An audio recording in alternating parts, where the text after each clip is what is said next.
बीडकर म्हणून काय वाटतं आज म्हणजे तो प्रसंग बघून?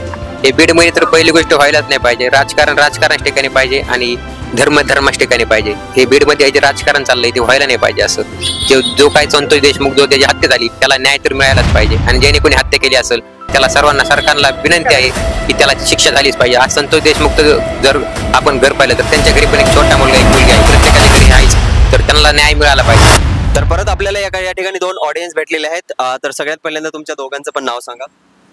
माझं नाव प्रणव संजय खोले. माझं नाव तांबे म्हणून नानासाहेब, राहणार बीड. अच्छा, म्हणजे हे बीडचे आहेत. आणि या ठिकाणी मलाही सांगायला आवडेल की मी सुद्धा बीडचा आहे. म्हणजे या ठिकाणी गावकरी भेटलेत आणि गावकरी भेटल्यावर काय वाटतं हे तुम्हाला सांगायची त्या ठिकाणी गरज नाही है ना. जसं की मित्र वनव्यामध्ये गारव्यासारखा, तसं आपला गावकरी बी वनव्यामध्ये गारव्यासारखा. आता गारवा चालू आहे तर आपला गावकरी गारव्यामध्ये उन्हासारखा. ओके, तर मला एक सांगा, आपण महाराजांचा इतिहास त्या ठिकाणी एक्सप्लोअर करतोय आणि आमचा हा जो कार्यक्रम आहे त्याचं नाव आहे जनमनातील महाराज. म्हणजे प्रत्येकाच्या मनामध्ये महाराजांबद्दल काय. तर मला एक सांगा की छत्रपती शिवाजी महाराजांचा तो प्रसंग जो तुम्हाला खूप प्रेरणा देऊन जातो, असा एखादा प्रसंग की महाराजांकडे तो प्रसंग ऐकला की अंगावरचा काटा उभा राहतो. तसे सगळेच प्रसंग आहेत पण तुमच्या मनाला भावणार असा म्हणजे शिवाजी महाराजांचे सगळे प्रसंग एकदम मनाला भावणार येतं. तरी काही शिकण्यासारखं आहे. शिवाजी महाराज एकदम इन्स्पायरेशन पर्सन होते. अच्छा, मग आजच्या जीवनामध्ये तुम्हाला ज्यावेळेस एखाद्या वेळी तुम्ही डिमोटिव्ह होता, खचून जाता, ओके, आणि आपला जो बीड आहे, आपल्याकडे थोडं पाणी नाहीये, दुष्काळी भाग आहे, त्यामुळे आपल्या 5वीला संघर्ष पोचलेला आहे. ओके, त्यामुळं आपण बाकीच्यांना बघतो त्यामुळे थोडस असं वाटतं की यार आपल्याकडे अजून काहीतरी नाही. आणि मग एक बीड मधला एक मराठवाड्यातला माणूस पुण्यामध्ये येऊन त्या ठिकाणी धडपडत असतो आणि स्वतःचं काहीतरी अस्तित्व निर्माण करण्याचा प्रयत्न करत असतो. तर असा महाराजांचा तो प्रसंग जो तुम्हाला आता या ठिकाणी इन्स्पायर करतोय, सांगता येईल तोपर्यंत आठवा महाराजांचा प्रसंग. कोणता जे तुम्हाला प्रेरणा देऊ. महाराजांनी म्हणजे एकदम कमी वयात ज्यावेळेस महाराज 12-13 वर्ष असेल तेव्हापासून त्यांना आऊसाहेबांचं शिकवण होती की असं करायचं तसं करायचं. महाराजांनी म्हणजे 12-13 वर्षी एक किल्ला जिंकला होता, तोरणा का काहीतरी त्यांनी किल्ला, पहिला किल्ला त्यांनी जिंकला होता.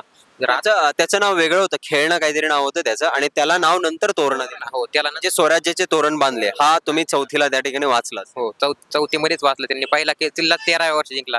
तर आजकाल काही तसं काही घडून येत नाहीये. आजकाल नाही, आज आपल्याला किल्ले जिंकायचे नाहीत किंवा ती लढाई नाही, आज आपली लढाई वेगळी आहे. तर या लढाईमध्ये त्या लढाईमधले प्रसंग आहेत ते आपल्याला मनाला भावून जातात. तर तो प्रसंग तुम्हाला वाटला की बाबा 14व्या-13व्या वर्षी पहिला किल्ला जिंकला.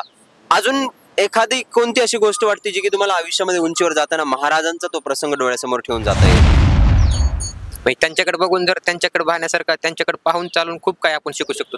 त्यांनी जे केलंय ते स्वराज्यासाठी कोणी विसरूही शकत नाही. आणि त्यांच्याकडे बघून चालण्यासारखं खूप काही आपल्याकडे आहे ते आपण बघून. मला एक सांगा, आता आपण महाराजांचा इतिहास तर एक्सप्लोर करतोय, परंतु ज्यावेळेस एखादा बीडचा ऑडियन्स भेटतो, मराठवाड्यातला या ठिकाणी पुण्यामध्ये आपल्याला ऑडियन्स भेटतो, खरं तर आमच्या या वेब सिरीजचा तो भाग नाहीये, पण एक सामाजिक बांधिलकी म्हणून माझा प्रश्न आहे. तर आज आपण बीडमध्ये बघतोय जे काही प्रसंग झालेत किंवा मागच्या 1-2 वर्षापासून जो काही जातीय तेढ निर्माण झाली आहे, तर एक बीडकर म्हणून काय वाटतं आज म्हणजे तो प्रसंग बघून? हे बीडमध्ये तर पहिली गोष्ट व्हायलाच नाही पाहिजे. राजकारण राजकारणाच्या ठिकाणी पाहिजे आणि धर्म धर्माच्या ठिकाणी पाहिजे. हे बीडमध्ये जे राजकारण चाललंय ते व्हायला नाही पाहिजे. असं जो काही संतोष देशमुख जो त्याची हत्या झाली त्याला न्याय तर मिळायलाच पाहिजे. आणि ज्याने कोणी हत्या केली असेल त्याला सर्वांना सरकारला विनंती आहे की त्याला शिक्षा झालीच पाहिजे. आज संतोष देशमुख जर आपण घर पाहिलं तर त्यांच्या घरी पण एक छोटा मुलगा एक मुलगी आहे, प्रत्येकाच्या घरी आहेच, तर त्यांना न्याय मिळाला पाहिजे.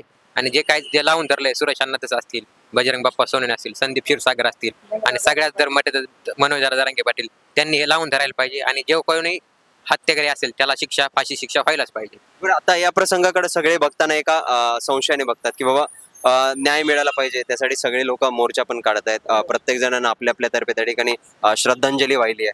पण या प्रसंगाचं कुठेतरी राजकारण होतंय असं वाटतंय का? एक म्हणजे या ठिकाणी कुठलाही मनामध्ये तेढ निर्माण न करता फक्त एक हिंदू आणि आपला धर्म हा डोक्यासमोर ठेवून की या गोष्टीचं राजकारण होतंय का असं वाटतंय? 100% राजकारण होते याच्यामध्ये. मग ते कोणाकडून होते असं वाटतंय? आता ते कोणाकडून होते सगळ्या मीडियाला कळते, सगळ्याला कळते, पण ते मग आपण व्यक्त व्हायला पाहिजे ना, आपण त्या भागातला एक हिस्सा आहोत. हो, आहे तिचा. आता सगळे म्हणजे कोणाकडून होते? आपलं जे चॅनल आहे का हे बोल बिंदास्त आहे, म्हणजे जे आहे ते आहे, याच्यावर आपली टीआरपी नाही, आपल्यावर कुणाचा दबाव येणार नाही किंवा आपलं चॅनल कोणत्या नेत्याची हुजरेगिरी करणार नाहीये. हे महाराजांचं चॅनल आहे आणि याच्यामुळे बिंदास्त, आणि आपल्या प्रोडक्शनचं नाव सुद्धा योद्धा प्रोडक्शन, योद्धा म्हणजे लढणं म्हणजे जिंकणं. ओके, तर त्यामुळे बिनधास्त बोलून टाका. राजकारण होतंय तर ते कुठे होतंय आणि ते कशा पद्धतीने नाही व्हायला पाहिजे. आता बीडमध्ये भरपूर त्या संतोष देशमुखसाठी एकदम भरपूर सभा झाल्या, ज्यामध्ये आले जे आले नाही, जे आले त्यांचं त्यांचं मनापासून आभार. पण जे आले नाही ते तुमच्या पण लक्षात आहे, कोण आलं नाही, कोण नाही आलं. न्यायासाठी ज्यावेळेस मतदान पाहिजे असेल त्यावेळेस हे प्रत्येक करतात, आम्हाला मतदान करा असं तसं. आता बीड जिल्ह्याचे पहिले खासदार कोण होते तुम्हाला पण माहिती, आम्हाला पण माहिती आहे. त्यांनी जर तिथं बीडला यायलाच पाहिजे होतं, आमची अशी इच्छा आहे. कारण ते पण एक बीडमधला तो एक सरपंच होता, त्याचं पण त्या बीडमध्येच मतदान असेल. जे आले नाही त्यांनी तिथे यायला पाहिजे होते, आणि ते त्यावेळेस भाषणामध्ये बोलून पण दाखवलेलं आहे. अच्छा, म्हणजे ह्या सर्वसामान्य म्हणजे लोकांना असं वाटतं की बाबा मीडिया समोर बोलताना लोक त्या ठिकाणी एकच भाग डोक्यात ठेवून बोलतायत, परंतु आज हे जे दोघं आहेत हे बीडमधून इथे आलेले आहेत आणि पुण्यामध्ये आहेत, म्हणजे या ठिकाणी न्यूट्रल आहेत, पण त्यांच्या ज्या भावना आहेत मनामध्ये, एखादी गोष्टीची खदखद आहे ती त्यांनी या ठिकाणी व्यक्त करून दाखवली. तर नक्कीच आपलं बीड सुद्धा सुधारलं पाहिजे. मला एक सांगा, म्हणजे आता आपण महाराजांचा इतिहास तर एक्सप्लोर करतोय, ओके, अशी कुठली गोष्ट अशी वाटते की ज्यामुळे आपलं बीड मागं राहिलंय आणि बाबा हे जे पुणे आहे, बीड आणि याच्यामध्ये काय फरक आहे? फरक खूप आहे, पण एक लोकांच्या वागण्यातला यातला फरक काय? बीडमध्ये पहिला तर दुष्काळी भाग आहे, बीडमध्ये काय सुधारणा वगैरे नाही, ती नैसर्गिक आहे, ते नाही आपल्या हातातल्या. म्हणजे समजा आता इथं तुम्ही राहिलात, इथलच्या लोकांना तुम्ही बघितलंय, तर तुमच्या सोबतचं त्यांचं वागणं आणि आपल्या बीडमधलं. हो, इथे उद्योगधंदे जास्त आहेत बीडमध्ये, असे उद्योगधंदे वगैरे जास्त नाही, त्यामुळे लोकांना बीड सोडून पुण्यासारख्या ठिकाणी यावं लागले कामधंद्यासाठी. तर बीडमध्ये पण काही अशा कामधंद्यासाठी योजना व्हायला पाहिजे काही, जेणेकरून की तरुणाने इकडे मायग्रेट होता. पुण्याला याची गरज आहे.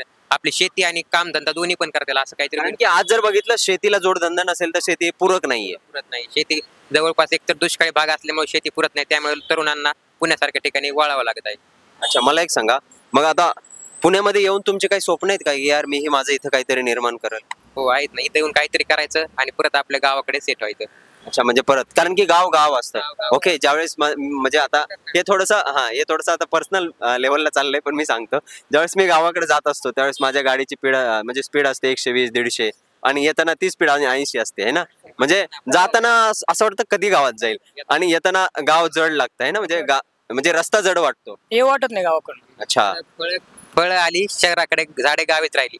वा, क्या बात आहे. म्हणजे तुम्ही शहराकडे आलात, परंतु तुमचं जे मूळ आहे, एकतर त्यांना तरी आम्ही इकडे आणू, नाहीतर आम्ही तरी तिकडे जाऊ. ही जी जिद्द आहे ना, ही फक्त बीडमध्ये आहे. बरं, म्हणजे सगळे बघतात आमचा ऑडियन्स महाराष्ट्र आहे, पण यार आपल्या जिल्ह्याबद्दल आपलं प्रेम असतं. असेल आमचा जिल्हा दुष्काळी पण आमची मन सुकाळी आहेत. तर धन्यवाद, भारी वाटलं तुम्हाला बोलून. अजून आपल्यासोबत एक ऑडियन्स आहेत जनमनातील महाराज याच्यासाठी. तर मला सांगा, पहिल्यांदा तुमचं नाव सांगा, काय करता हे सांगा.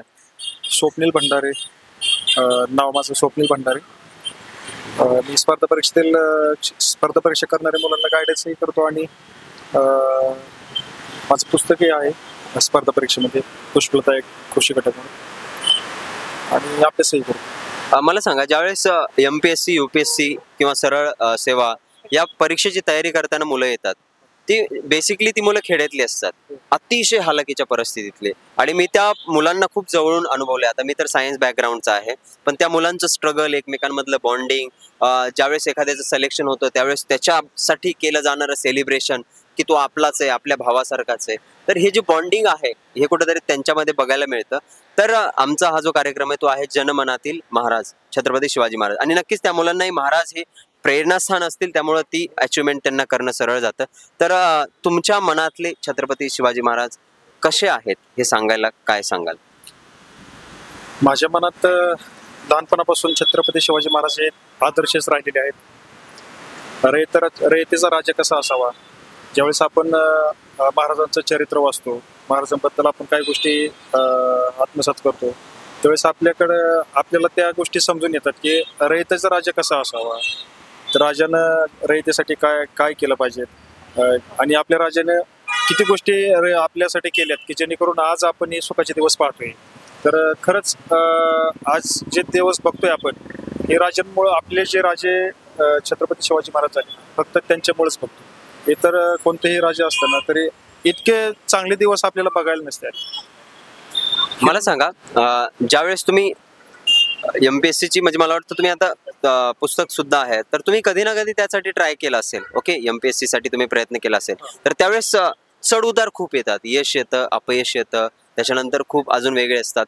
त्यावेळेस महाराज तुमच्या समोर कधी एक प्रेरणा म्हणून राहिलेत का, आणि ते काय होती? हो, नक्कीच. ते बघा, आपण अभ्यास करत असतोय, मनापासून आपण स्ट्रगल करतोय, घरच्यांपासून दूर आलेला असतो. पुण्यामध्ये खर्च तर असतोच आणि अभ्यास करत असताना आपण सुरुवातीला एखादी परीक्षा देतो, त्याच्यामध्ये आपण फेल होतो, परत येतो, परत फेल होतो, परत येतो, फेल होतो. ज्या वेळेस रयतेचं राज्य करत असताना, रयतेचं राज्य तयार करत असताना हिंदवी स्वराज्याचं स्वप्न जे मासाहेब जिजाऊंनी पाहिलं होतं ते सत्यात उतरवत असताना त्यांनाही चढ उतार आलेच होते. किंबहुना बघा तुम्ही आता महाराजांचा तो पेटाऱ्यामधून ते सुटका झाली होती त्यांची, आग्र्यावरून आग्र्याला गेले होते आणि तिथून माघारी रिटर्न यायचं होतं. पण आपला राजे आपले वाचले पाहिजेत, जगले पाहिजेत, पुढं हिंदवी स्वराज्याचं स्वप्न साकार झालं पाहिजे. त्यावेळेस त्यांनाही वाटत होतं आता आपण संपलोय, पण त्यांनी मनोधैर्य खचवलं नाही. त्यांची जी रणनीती होती शत्रूंसोबत जे डाव होते खेळण्याचे ते कुशाग्र बुद्धीने अतिशय एकदम म्हणजे असं काय म्हणावं, त्यांच्या बुद्धीच्या पलीकडे आपण विचारच करू शकत नाही इतकं त्यांचं नियोजनबद्ध पद्धतीने ते पूर्णपणे त्यांचं जे काम होतं ते आखत होतं आणि शेवटी सुटलेच ना त्या पेटाऱ्यातून. म्हणजे जरी आपण आता कसं असतं, ज्यावेळेस एमपीएससीतनं एखादा विद्यार्थी फेल होत जातो त्याच्यासोबत त्याचं वय वाढतं, घरच्यांचे अपेक्षा वाढतात, जसे दिवस जातील तसे नातेवाईक बोलत असतात. म्हणजे एक त्याच्यावरती कोसळलेलं ते एक संकटच आहे, त्यातनं त्यांना बाहेर पडायचं असतं. आपण ज्यावेळेस राजांचं चरित्र वाचत असतो ना त्यावेळेस राजे अशा संकटात सापडल्यानंतर कुशाग्र बुद्धीने कसे त्या संकटातनं बाहेर पडले, तशा पद्धतीनं ज्यावेळेस एमपीएससीची मुलं अभ्यास करत असतात ना त्यावेळेस त्यांचं जे कौशल्य खरं ते दाखवायची वेळ आलेली असते. कारण आपल्याकडे जर आपण प्रत्येक वेळेस फेल होतोय आणि आपला जर मेसेज आपल्या समाजात आपल्याबद्दल जर त्या फेल होतोय ह्याच पद्धतीने जर जात असेल तर ते आपल्यावरती जे कोसळलेलं संकट आहे त्यातनं आपण बाहेर पडण्यासाठी कुठंतरी राज्यांनी त्यांची जी नीती वापरली, जे त्यांचं कौशल्य वापरलं, तशा पद्धतीनं आपणही आपलं कौशल्य वापरून आपण ह्या संकटातनं बाहेर पडणं आणि ह्यातनं यश मिळवणं हे खूप गरजेचं वाटतं. म्हणजे आपण आपल्या जीवनामध्ये किंवा समाजात वागताना आपल्याला यशस्वी होण्यासाठी राजांनी जसं कौशल्य वापरून त्यांनी शत्रूंवरती मात केली तसं आपल्यावरती आलेल्या संकटावरती आपण मात करू शकतो. मी एवढंच म्हणेन आणि प्रेरणादायी शेवटपर्यंत राहिली पाहिजे. नक्की. मला म्हणजे तुम्हाला असं सांगायचं की महाराजांचा प्रत्येक प्रसंग हा बाका होता, जीवावर बेतणार होता, त्यातून ते बाहेर निघले. तर आपल्यावर येणारी संकट तर साधी आहेत, त्यातून आपण बाहेर येण्यासाठी महाराजांना आदर्श मानलं पाहिजे आणि त्यांच्याकडे एक आदर्श म्हणून पाहिलं पाहिजे. तर धन्यवाद तुम्ही या ठिकाणी बाईट दिल्याबद्दल. थँक्यू.